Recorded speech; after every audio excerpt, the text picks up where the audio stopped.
Brew crew, and thank you so much for tuning into another episode of Morning Brew. Today we are talking about a subject that is near and dear to my heart. We're talking about the renaissance of art here in Laredo. We have seen just an explosion of art. The downtown area, we have wonderful visual art. We've got media art. Well, today we have a very special guest. We've got a local attorney who's also a filmmaker. We have Carlos Flores with us, and we're talking about a short documentary, a short film that he recently produced. It's made some great waves, and we're going to talk a little bit about where it's landed. And we're talking about a subject, of course, that is a great subject that a whole lot of you all are going to be able to relate to. So without further ado, I'd like to introduce Carlos Flores, local attorney, as I mentioned, filmmaker on the side, but really and truly your filmmaking is making waves. So let's talk a little bit about you, who you are, and how you went from being an attorney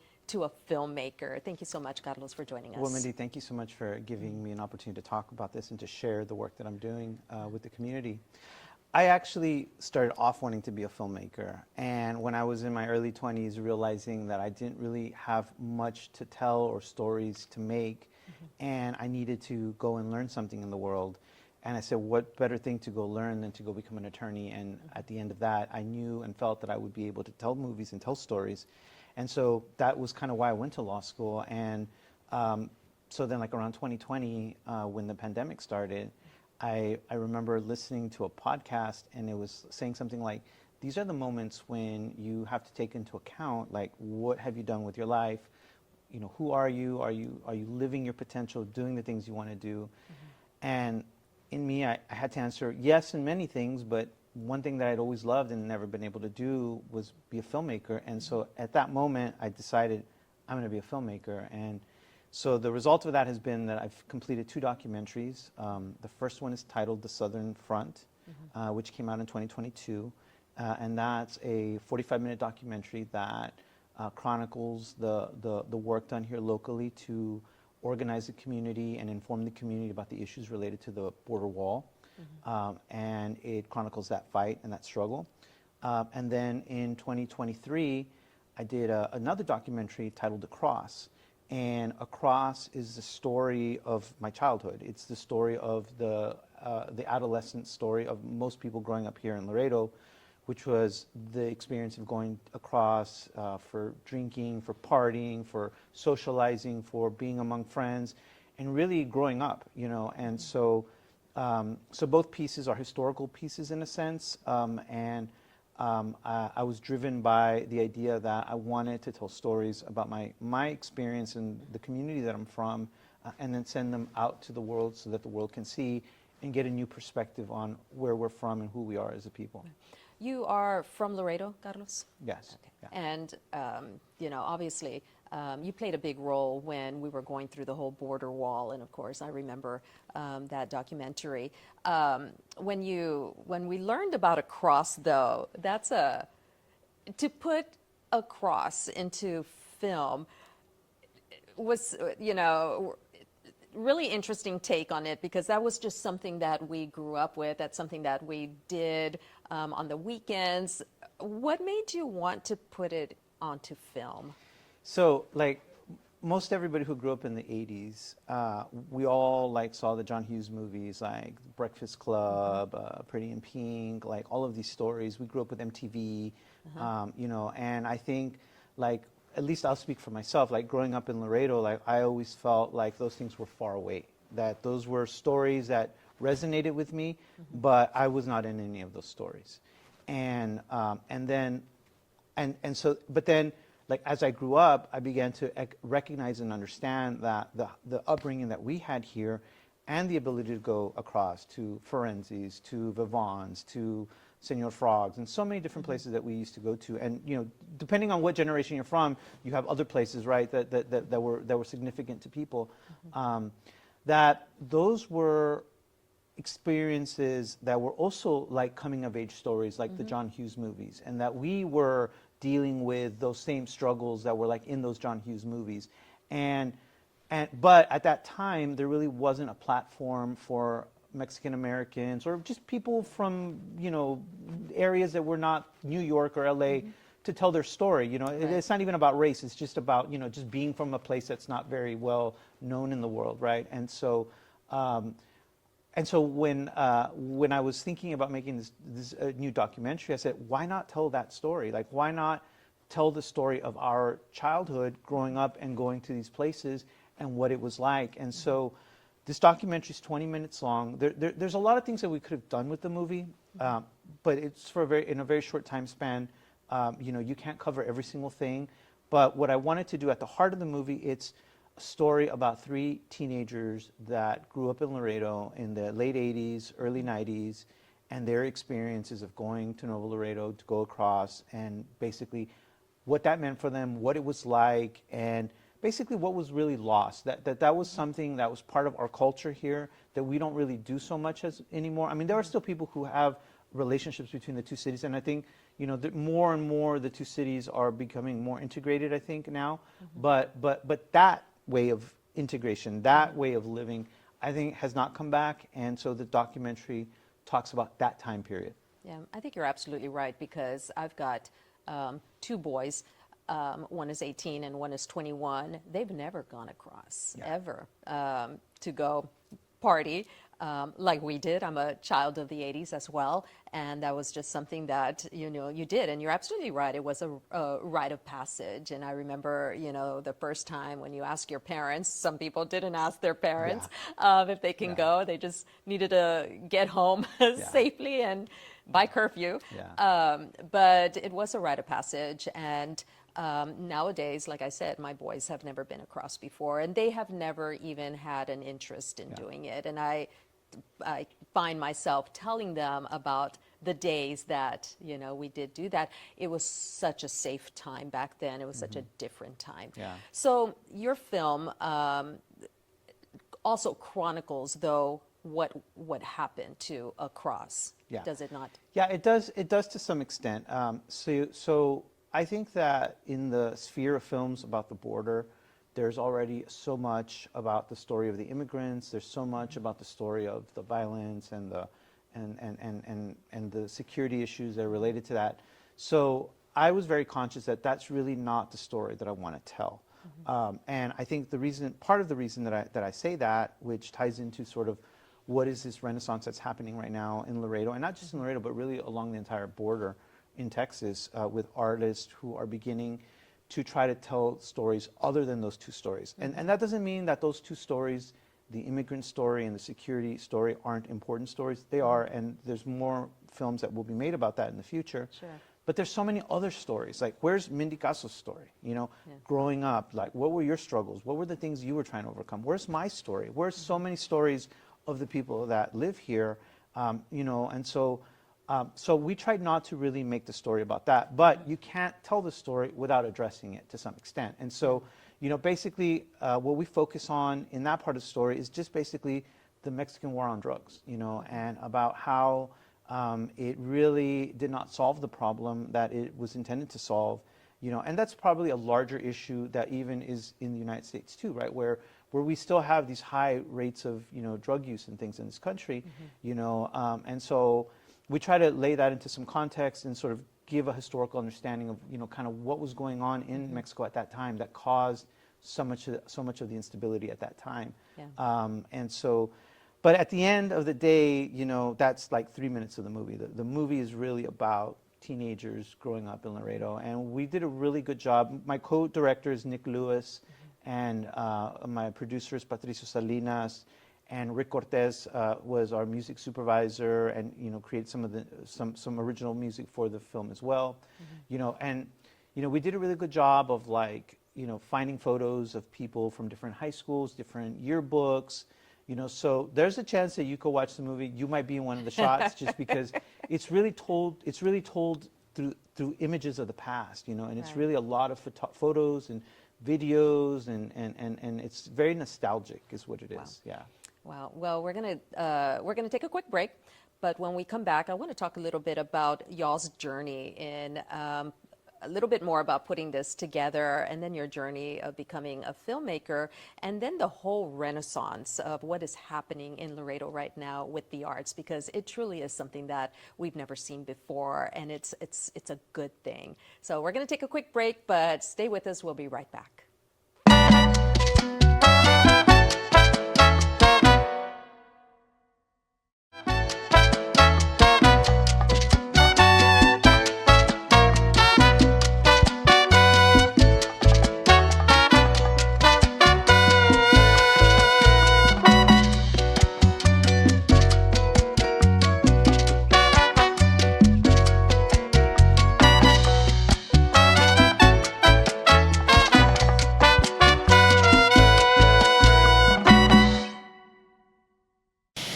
Nuevo Laredo back then, especially downtown Nuevo Laredo, was sort of like an entertainment district. There's bars and clubs over there, and you don't have to be 21, and you can be 16 or 17 years old. And I mean, it was an endless fiesta in Nuevo Laredo, just crossing, and you knew that party couldn't last forever. I've heard through all my friends that there's some people coming in to Nuevo Laredo from other parts of Mexico that want to take control of the drug trade. The casualties in Mexico's drug war have exceeded 40,000 now in 5 years. That is 6 times the number of Americans lost in Iraq and Afghanistan. And the beginning of this sad story is that we have a neighbor which is the largest consumer of drugs in the world. The smaller countries, which are adjacent to very powerful countries, they actually have a very tragic fate. And now in retrospect, I see, okay, that was something special that we can no longer go back to. so it's tough. I mean, it's tough that my kids didn't have that experience. And I don't know that it'll come back. You know, I wish it would.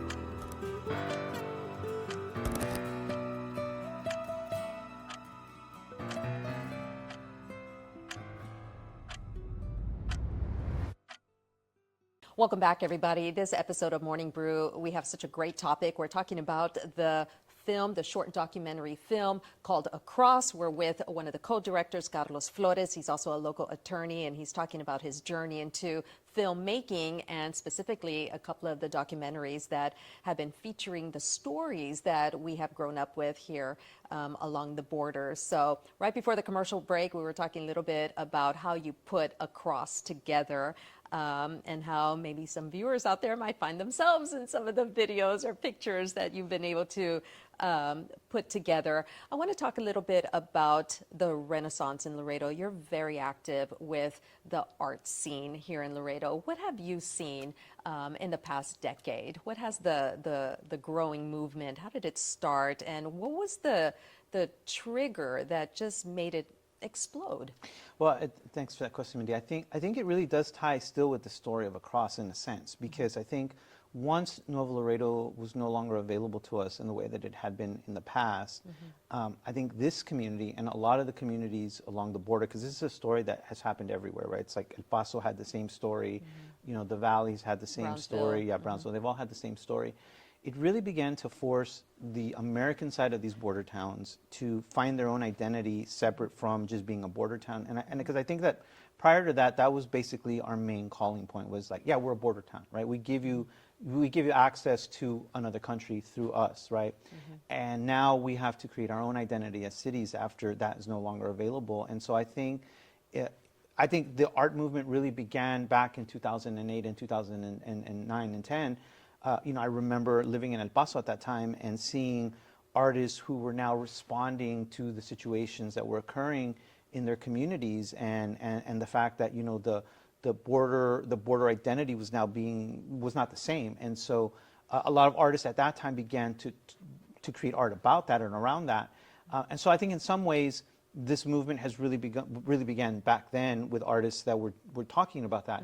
Here in Laredo, you know, I will say this, Laredo has always been a community that's had really talented artists, okay? This is something that has been here for a while now. You know, you've got guys like Gil Rocha, for example, who's been producing art for a very long time, Mauricio Martinez, he's been around for quite a while now. These are two, very prominent local visual painting artists that, have been doing important work, and so many other artists that have come out of Laredo, that I can't, they escape my mind right now, but, I'm familiar with them.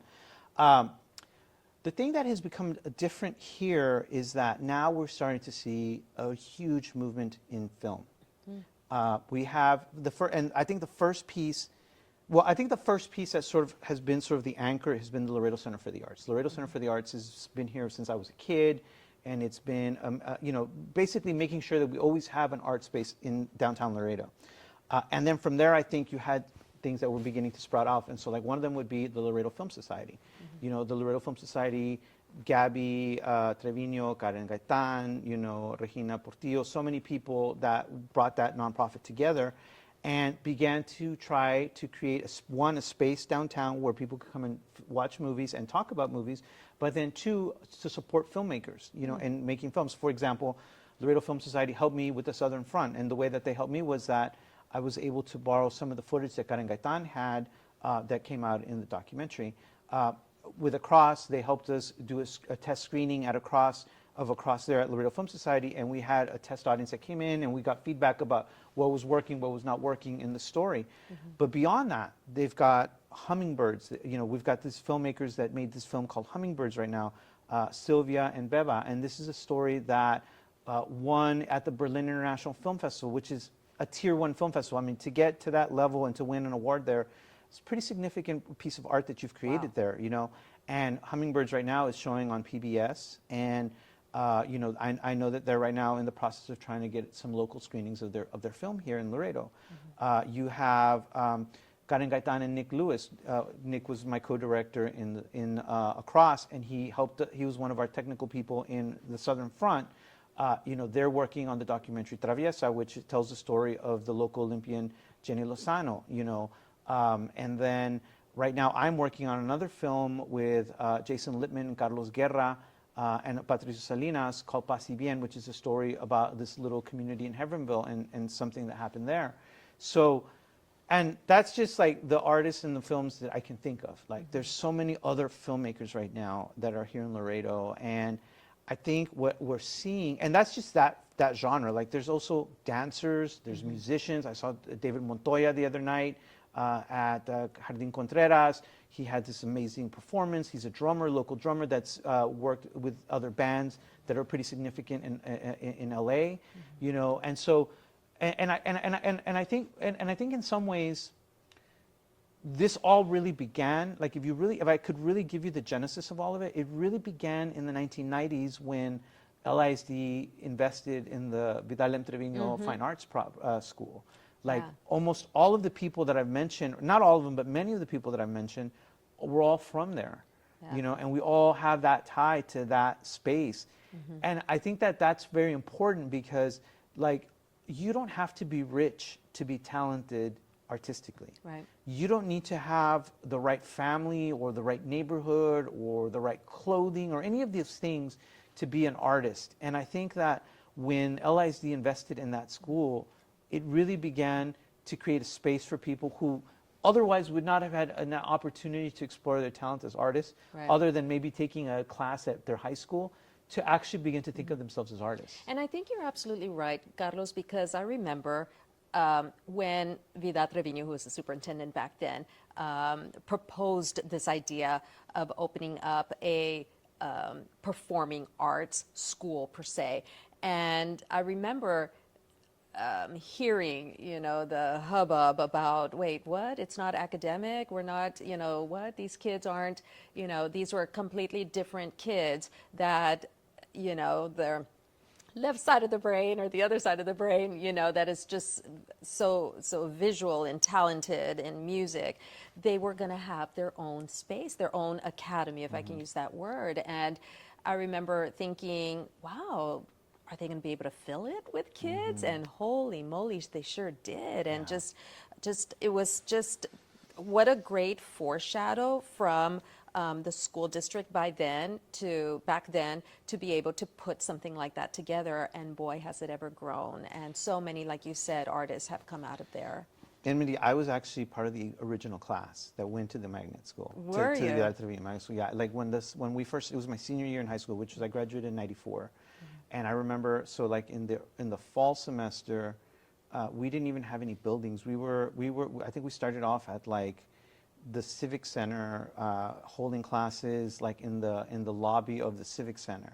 Wow. You know, there was a group over here where there were the dancers, and there was a group over here that were the theater arts kids, which was the kids that I was a part of. You know, and you know, music was outside. You know, and then like we left on Christmas break, and by the time we came back for the spring semester, we were in the downtown buildings, and it was amazing. And I remember Governor Ann Richards coming to inaugurate the building and all of that. So, you know, it was an experiment that probably a lot of people couldn't see at that time, the relevance and the importance of it, but now, like, we see it, you know. And let's say I never become a filmmaker. I still became an attorney. And how did I develop my skills that I needed to become an attorney? Being able to be in those theater arts classes. Yeah, what did that absolutely. include? That included reading, that included public speaking, that included troubleshooting while, you know, someone forgets their lines or you forget your lines, you know, improvisation, like so many things that would later become the core skill sets that I would use as a lawyer. I acquired being part of the magnet school and just being in the arts, you know. So that's why it's such an important thing. And the arts are really so much more than just the arts, because they help with mental health, you know, they help with self-esteem, they help with building community. You know, like I have a kid who's in high school, you know, and when you have a kid who's in high school, you know, you want them to gravitate to groups of people that will help them, enrich them, to help them grow. And he's in band, my son's in band, and I've just seen him, you know, flourish because of that, you know. And so I think the arts are something that's very important, and I really wish that one day we could live in a community where every single kid in this community had access to free art lessons, whether they be painting, dance, theater, music, whatever, any kind of art, poetry, writing, whatever. Because right now what we do is we have kids that are struggling with difficult things in life, you know, and that's across socioeconomic strata. It doesn't matter whether you live in the north, you live in the south, whatever part of town you live in, everyone is dealing with something because it's the human experience, which is something that you don't understand when you're young. When you're young, you think, oh, I'm the only one that's going through these things, right? Oh, this is, my world is falling apart. I'm the only one. Everyone hates me. Everyone this, everyone that, right? But then you become an adult, and I'm 48 years old now, and I look back and I think, to some degree, we all kind of felt that way. Everybody was going through the same thing that I was going through, which is why the John Hughes movies were so powerful and so impactful, like Pretty in Pink, like The Breakfast Club, because St. Elmo's Fire. St. Elmo's Fire, those were movies that you could see a movie and you realize, holy, I wasn't the only one that was feeling that way. This is themes that go across people and generations. Right. And so the arts is a very powerful way to empower someone to be able to express that, because everything that we live is art. You know, my drive here, what I'm thinking, what you're thinking, what I'm experiencing later on today, you could put some angle to it, and it's art, you know, because our life is art, and our attempt to overcome the struggles of life is art, you know, and it doesn't matter who you are, it's art. And so we all have that capacity to create, you know, and once we learn that, I think it takes us to another level as a human being, and we can talk about that, you know, in a bit. But to me, like, and the other two things that I want to mention is we also have like Alfonso Gomez Rejon, who is a Hollywood filmmaker. He came out of Laredo. You have Isaac Garza, who made The Boy Who Played the Trumpet. He got funding from HBO to make that film, and he had a screening of that earlier this summer.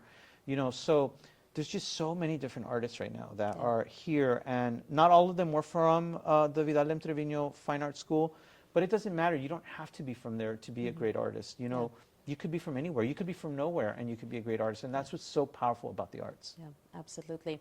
We're going to take a quick break, but when we come back, Carlos, I want to talk a little bit more about how art cultivates who you are in your future. Talk a little bit more about why it's so important to put your kids into some form of art growing up, whether it be within the family or the community, expose them to the art. But then I want to talk a little bit more about Across, because you've got an upcoming screening of Across that we want to let people know that they can go to. It's free and they can go check it out. So we're going to take a quick break, but we'll be right back. Stay with us.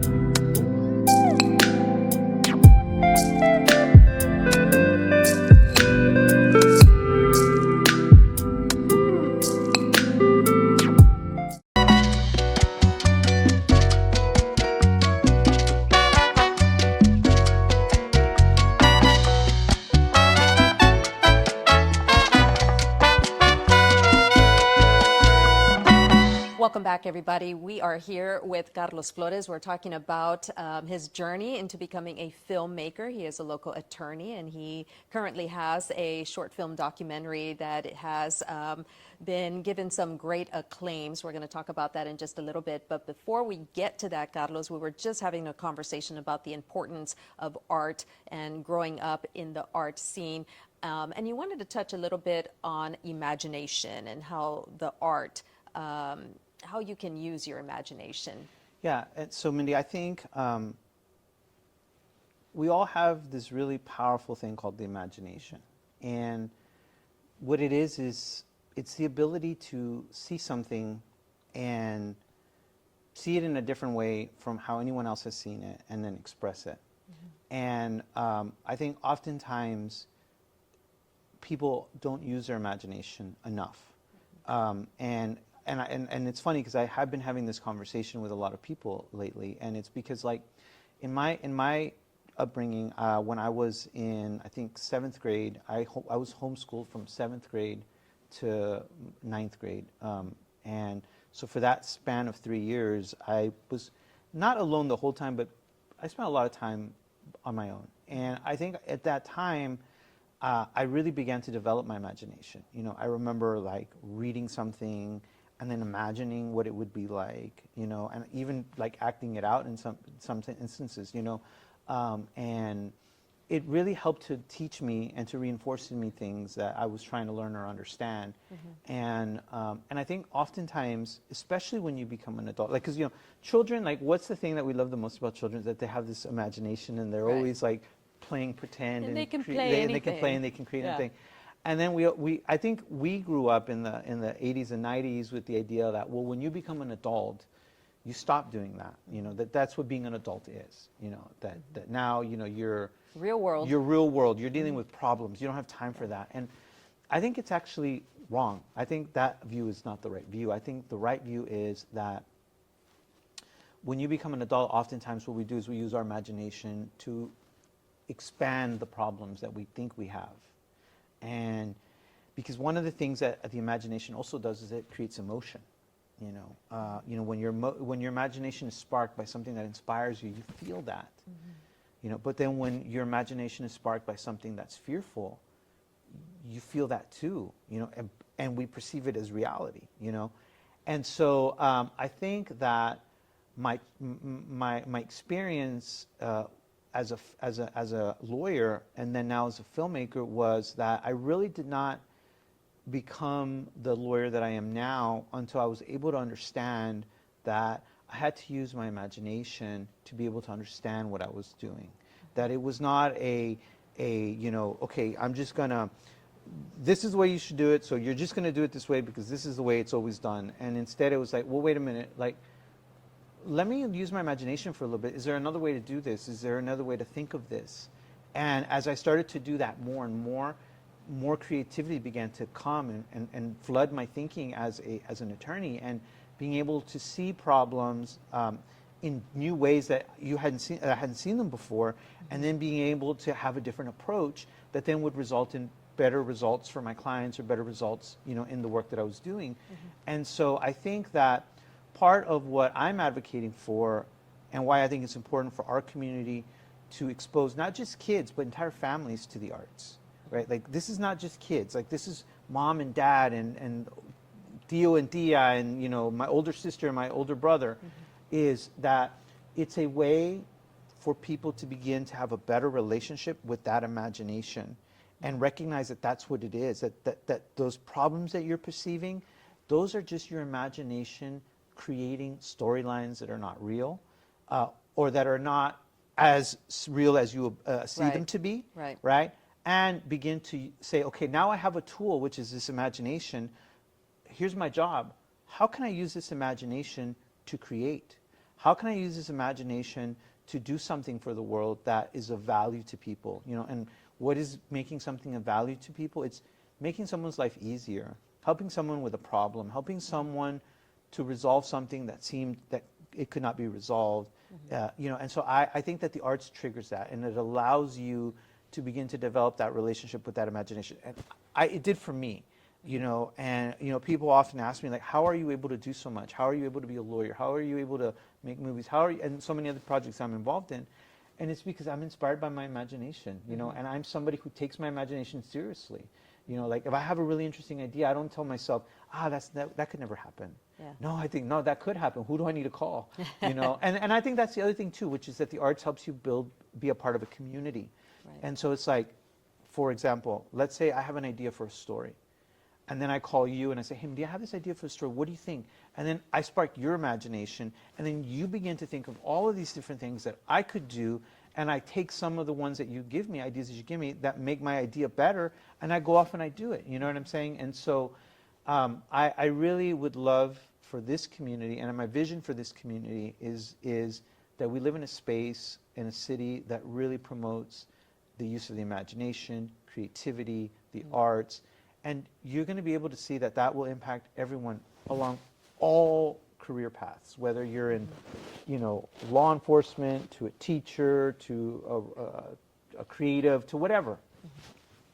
It has impact everywhere. Well, Carlos, both you and I, we talked about how we were both in theater growing up, Laredo Little Theater, and now I find myself a news anchor, and that really helped a lot because I have no fear talking in front of audiences or on the camera, and I never thought I'd be able to do something like that. So you're absolutely right about how the arts and theater transforms you into what your future just plays such a big role.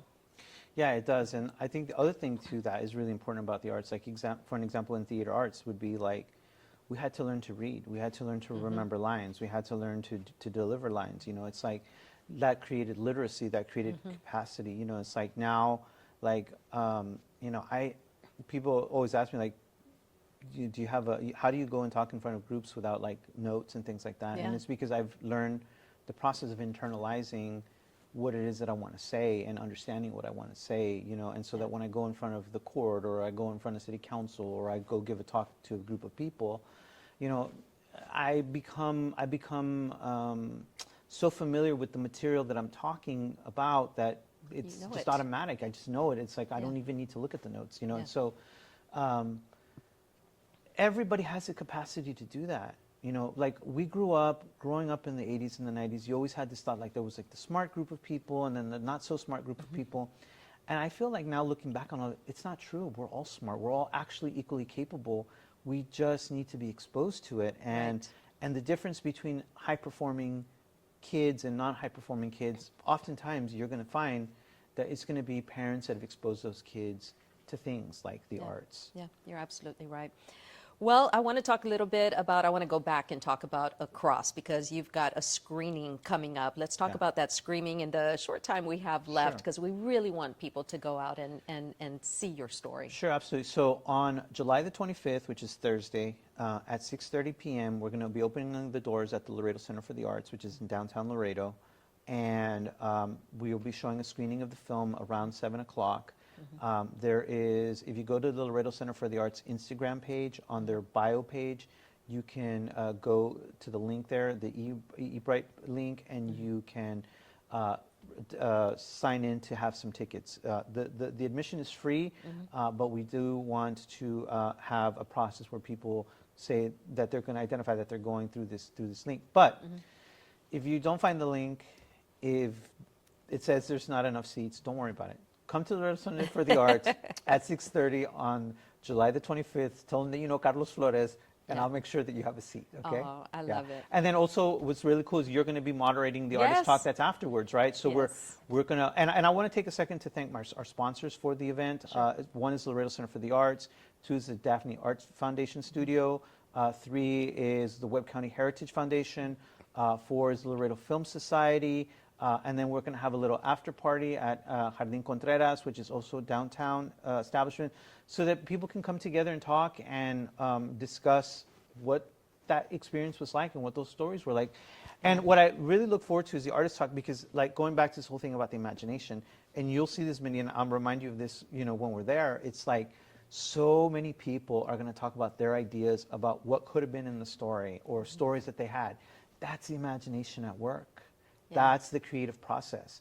And we all have it. When you're driving to work this morning or whenever, you know, and the things that you're thinking about, those ideas that are in your head, that's the imagination. That's the creative process. That's art, you know. And so I really look forward to having the screening. We make these movies, I make these movies exactly for this purpose, to have this conversation, to bring together a community of people and say, hey, this is my story.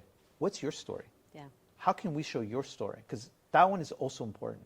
Yeah, I love it. We're going to end right there because that is the perfect way to create people or get people to start thinking about what their story is. So Carlos, thank you so much for joining us on Morning Brew. Can't wait to see Across. Looking forward to it and looking forward to seeing many more documentaries that you and your co-director, Nick, are able to put together. We appreciate your talent and everything you do for our community.